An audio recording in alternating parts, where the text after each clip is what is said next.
Hello. അപ്പോൾ കാശിക്കുട്ടനില്ലാത്തൊരു വ്ളോഗാണ് കേട്ടോ.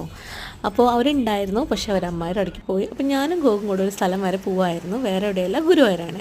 അപ്പോൾ കാശിക്കുട്ടനെ കൊണ്ടുവരാതിരുന്നത് എല്ലാം കൊണ്ടും നന്നായി തോന്നിയൊരു സമയമായിരുന്നു കേട്ടോ. വേറെ ഒന്നുമല്ല, ഒന്നാമത് നല്ല തിരക്കായിരുന്നു, മാത്രമല്ല നല്ല മഴയും കൂടെ ആയിരുന്നു.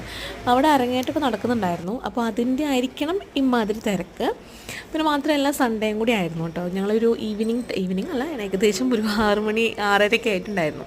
പിന്നെ ഞാനിവിടെ പോകുന്നത് വേറൊരു കാര്യം കൂടെ ഉണ്ട്. വേറെ ഒന്നിനല്ല, പാൽപ്പായസം കിട്ടില്ലോ. അപ്പോൾ ഈവനിങ് ടൈമിൽ കുറേ ആൾക്കാർ എൻ്റെ അടുത്ത് അവിടെ നിന്ന് ചോദിച്ചു ഈ സമയത്ത് പാൽപ്പായസം കിട്ടുമെന്ന്. പക്ഷേ ഗൈസ്, പാൽപ്പായസം കിട്ടും. കാരണം വൈകുന്നേരത്തെ പൂജ കഴിഞ്ഞിട്ട് പായസം കൊടുക്കാറുണ്ട്, പക്ഷേ വളരെ കുറവേ ഉണ്ടാവാറുള്ളൂ. പക്ഷേ ലക്ക് ഉണ്ടെങ്കിൽ മാത്രമേ കിട്ടുള്ളൂ. പക്ഷേ ഇപ്രാവശ്യം എനിക്ക് ഒട്ടും ലക്ക് ഉണ്ടായിരുന്നില്ല. അവർ ചോദിച്ചപ്പോൾ പറഞ്ഞു ഓൾറെഡി ഒരുപാട് ആൾക്കാർ വെയിറ്റ് ചെയ്യുന്നുണ്ട്, ചിലപ്പോൾ കിട്ടും ചിലപ്പോൾ കിട്ടില്ല. പക്ഷെ ഞാൻ എടുത്തില്ല കേട്ടോ. അങ്ങനെ അത്യാവശ്യം നമുക്ക് ഈ ചന്ദനവും കളവും പഞ്ചസാരയും പായസവും മറ്റേ ടിന്നിൽ വരുന്ന പായസമല്ലേ, അതൊക്കെ വാങ്ങി ഞങ്ങൾ നേരെ ഇവിടെയാണ് ഫുഡ് കഴിക്കാൻ പോയത്.